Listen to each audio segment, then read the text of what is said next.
तो सबरे ग्वाल बाल बोले, लाला बहुत सुंदर प्रसंग है, लाला हम जा कंस मामा की नगरी में आए हैं, जिस सबरे मथुरा वासी हमको टुकुर टुकुर देख रहे हैं। ब्रजभाषा समझ आ रही है? जिस सबरे ब्रजवासी हमको देख रहे हैं लाला, हम तो उन्हीं लत्तान ने पहन के आए गए जिनते गैया चरावे जामे। हमें अगर ऐसी पता होती कि मथुरा वारी ऐसे देखेंगे तो हम बढ़िया वारी लत्ता पहन के आते। लत्ता मतलब कपड़े। ठाकुर जी बोले तो काय बात की कमी, हमारी मामा की नगरी अभी पहने। एक धोबी के यहाँ गए, कंस महाराज के कपड़े धुले जा रहे थे। भगवान कृष्ण ने जाकर के कहा, भैया हमको नहीं कि ये लत्ता पहनाए दो, सब लोग हमको देख रहे हैं। कंस पूरी मथुरा नगरी ठाकुर जी को देख रही थी। ये वही कृष्ण है जिन्होंने पूतना मारी, ये वही कृष्ण है जिन्होंने गिरिराज जी उठाए, ये वही कृष्ण है जिन्होंने अघासुर बकासुर धेनुकासुर सबको मारा। और कई लोग तो कानाफूसी कर रहे हैं, ये वही कृष्ण है जो कंस को भी मारेंगे। तो सब देख रहे थे ठाकुर जी को।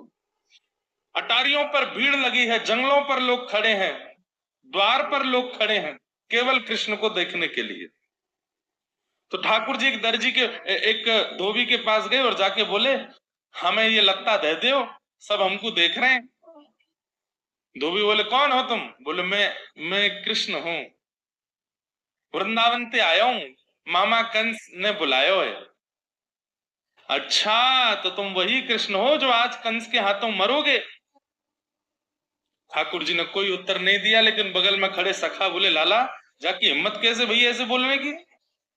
अरे हमें कोई लत्ता वत्ता ना चाहिए, चल यहाँ से, हमारा अपमान कर रहे हो। ठाकुर जी, रुक जाओ, अरे भैया हम अब मरेगो कौन ये तो समय बतावेगो, लेकिन आप ये लत्ता हमको दे दो, हम पहन लें। तो धोबी ने कही, चलो चलो, महाराज कंस के कपड़े हैं,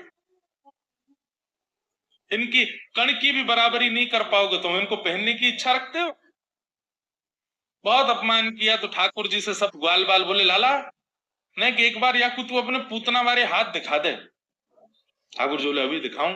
धोबी को बोला, इधर आओ। नहीं, धोबी पास गया, ठाकुर जी ने एक हस्त प्रहार किया, एक हस्त प्रहार में ही पूरा सर घूम गया, वही मृत्यु।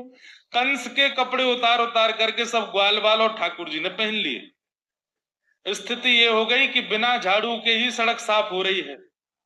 ठाकुर जी इतने से कंस के लत्ता इतने बड़े बड़े, और ठाकुर जी कभी यहाँ से बाह ऊपर खींचे, कभी यहाँ से कुर्ता ऊपर खींचे, और सबरे ग्वाल बाल कहें, लाला नेक बड़े से हैं लगता। तो ठाकुर जी बोले, नेक नहीं बहुत बड़े हैं, चलो दर्जी के पास चलो।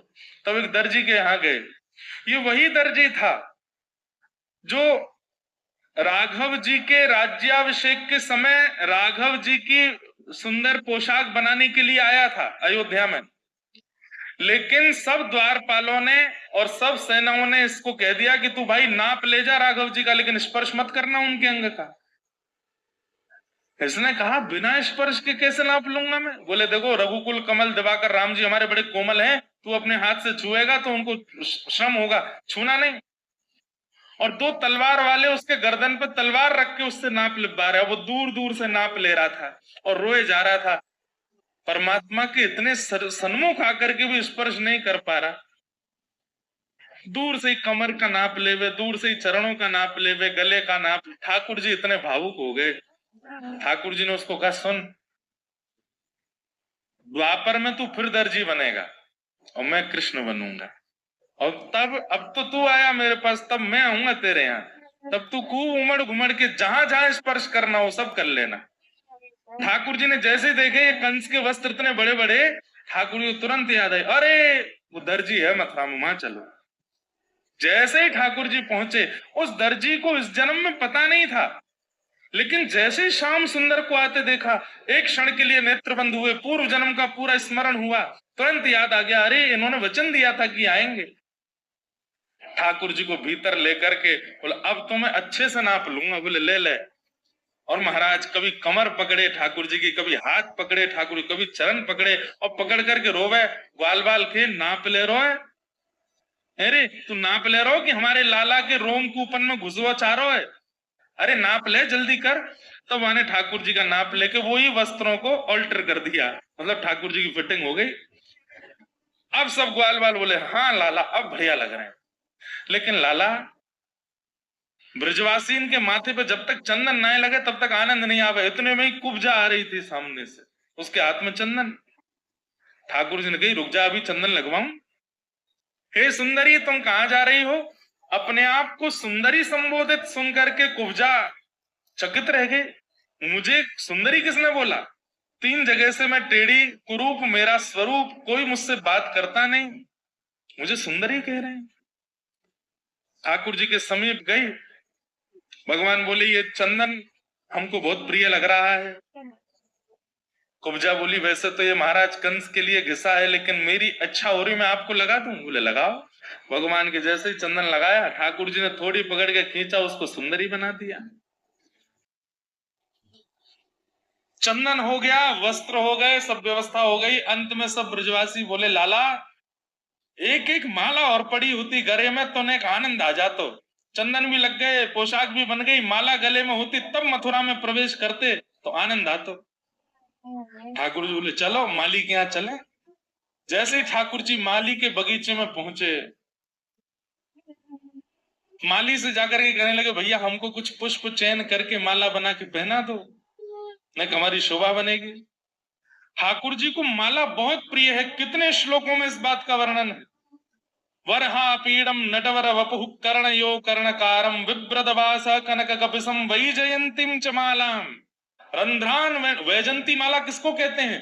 जिसमें अब जैसे ये अभी आप सब लोग हमको पहना रहे, इसमें गेंदे का पुष्प, भागवत जी पर जो अर्पित है इसमें गुलाब का और श्वेत पुष्प। वैजंती माला होती है जिसमें 5 प्रकार के पुष्प होते हैं, 5 पुष्प, पीले हैं, हरे हैं, लाल हैं और सब में सुगंधी है।